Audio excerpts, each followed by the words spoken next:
KaraokeBooks. The Blue Castle. Lucy Maud Montgomery. Audiobook. Chapter 26. The next day passed for Valency like a dream. She could not make herself or anything she did seem real. She saw nothing of Barney, though she expected he must go rattling past on his way to the port for a license. Perhaps he had changed his mind. But at dusk the lights of Lady Jane suddenly swooped over the crest of the wooded hill beyond the lane. Valency was waiting at the gate for her bridegroom. She wore her green dress and her green hat because she had nothing else to wear. She did not look or feel at all bride-like. She really looked like a wild elf straight out of the greenwood.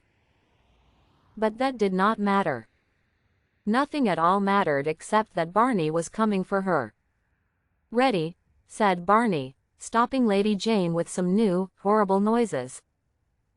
"Yes." Valency stepped in and sat down. Barney was in his blue shirt and overalls. But they were clean overalls. He was smoking a villainous-looking pipe and he was bareheaded. But he had a pair of oddly smart boots on under his shabby overalls. And he was shaved. They clattered into Deerwood and through Deerwood and hit the long, wooded road to the port. "Haven't changed your mind?" said Barney. "No." "Have you?" "No." That was their whole conversation on the 15 miles. Everything was more dreamlike than ever. Valency didn't know whether she felt happy, or terrified, or just plain full. Then the lights of Port Lawrence were about them.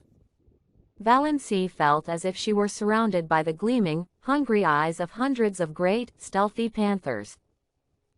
Barney briefly asked where Mr. Towers lived, and Valency as briefly told him. They stopped before the shabby little house in an unfashionable street.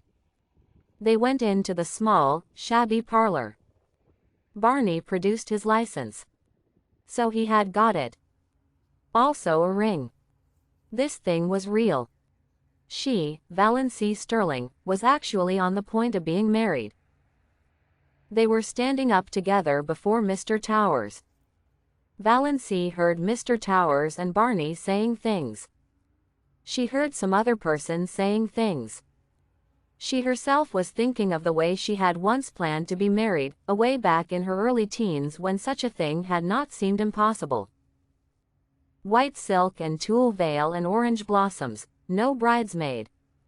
But one flower girl, in a frock of cream shadow lace over pale pink, with a wreath of flowers in her hair, carrying a basket of roses and lilies of the valley. And the groom, a noble-looking creature, irreproachably clad in whatever the fashion of the day decreed. Valency lifted her eyes and saw herself and Barney in the little, slanting, distorting mirror over the mantelpiece. She in her odd, unbridled green hat and dress, Barney in shirt and overalls. But it was Barney. That was all that mattered. No veil, no flowers, no guests, no presents, no wedding cake, but just Barney. For all the rest of her life there would be Barney. "Mrs. Snaith, I hope you will be very happy," Mr. Towers was saying. He had not seemed surprised at their appearance, not even at Barney's overalls. He had seen plenty of queer weddings, up back. He did not know Valency was one of the Deerwood Sterlings. He did not even know there were Deerwood Sterlings. He did not know Barney Snaith was a fugitive from justice. Really, he was an incredibly ignorant old man. Therefore he married them and gave them his blessing very gently and solemnly and prayed for them that night after they had gone away. His conscience did not trouble him at all. "What a nice way to get married," Barney was saying as he put Lady Jane in gear. "No fuss and flub-dub. I never supposed it was half so easy." "For heaven's sake," said Valency suddenly, "let's forget we are married and talk as if we weren't. I can't stand another drive like the one we had coming in." Barney howled and threw Lady Jane into high with an infernal noise. And I thought I was making it easy for you, he said. You didn't seem to want to talk. I didn't. But I wanted you to talk. I don't want you to make love to me, but I want you to act like an ordinary human being. Tell me about this island of yours. What sort of a place is it? The jolliest place in the world. You're going to love it. The first time I saw it I loved it. Old Tom McMurray owned it then. He built the little shack on it, lived there in winter and rented it to Toronto people in summer. I bought it from him, became by that one simple transaction a landed proprietor owning a house and an island. There is something so satisfying in owning a whole island. And isn't an uninhabited island a charming idea? I'd wanted to own one ever since I'd read Robinson Crusoe. It seemed too good to be true. And beauty. Most of the scenery belongs to the government, but they don't tax you for looking at it, and the moon belongs to everybody. You won't find my shack very tidy. I suppose you'll want to make it tidy. Yes, said Valency honestly. I have to be tidy. I don't really want to be.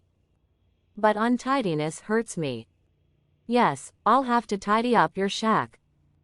I was prepared for that, said Barney, with a hollow groan. But, continued Valency relentingly, I won't insist on your wiping your feet when you come in. No, you'll only sweep up after me with the air of a martyr, said Barney. Well, anyway, you can't tidy the lean-to. You can't even enter it. The door will be locked and I shall keep the key. Bluebeard's chamber, said Valency. I shan't even think of it. I don't care how many wives you have hanging up in it. So long as they're really dead. Dead as doornails. You can do as you like in the rest of the house. There's not much of it, just one big living room and one small bedroom. Well built, though. Old Tom loved his job. The beams of our house are cedar and the rafters fir. Our living room windows face west and east. It's wonderful to have a room where you can see both sunrise and sunset. I have 2 cats there. Banjo and Good Luck. Adorable animals. Banjo is a big, enchanting, gray devil cat. Striped, of course. I don't care a hang for any cat that hasn't stripes. I never knew a cat who could swear as genteelly and effectively as Banjo. His only fault is that he snores horribly when he is asleep. Luck is a dainty little cat. Always looking wistfully at you, as if he wanted to tell you something. Maybe he will pull it off sometime. Once in 1,000 years, you know, one cat is allowed to speak. My cats are philosophers. Neither of them ever cries over spilt milk. 2 old crows live in a pine tree on the point and are reasonably neighborly. Call 'em Nip and Tuck. And I have a demure little tame owl. Name, Leander. I brought him up from a baby and he lives over on the mainland and chuckles to himself o' nights. And bats, it's a great place for bats at night. Scared of bats?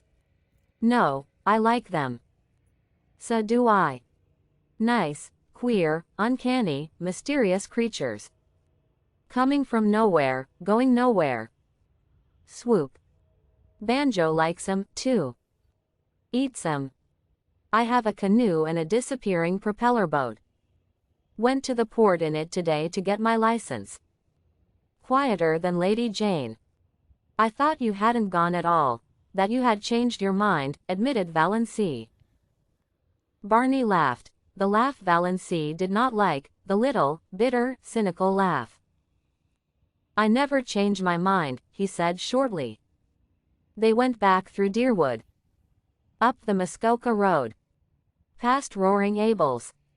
Over the rocky, daisied lane. The dark pine woods swallowed them up. Through the pine woods, where the air was sweet with the incense of the unseen, fragile bells of the linnaeas that carpeted the banks of the trail. Out to the shore of Mistawis. Lady Jane must be left here. They got out. Barney led the way down a little path to the edge of the lake. There's our island, he said gloatingly. Valancy looked, and looked, and looked again. There was a diaphanous, lilac mist on the lake, shrouding the island. Through it the two enormous pine trees that clasped hands over Barney's shack loomed out like dark turrets. Behind them was a sky still rose-hued in the afterlight, and a pale young moon. Valancy shivered like a tree the wind stirs suddenly. Something seemed to sweep over her soul. "My blue castle," she said. "Oh, my blue castle." They got into the canoe and paddled out to it. They left behind the realm of everyday and things known and landed on a realm of mystery and enchantment where anything might happen, anything might be true. Barney lifted Valancy out of the canoe and swung her to a lichen-covered rock under a young pine tree. His arms were about her and suddenly his lips were on hers. Valancy found herself shivering with the rapture of her first kiss. "Welcome home, dear," Barney was saying. If you liked what you heard, please subscribe to the channel.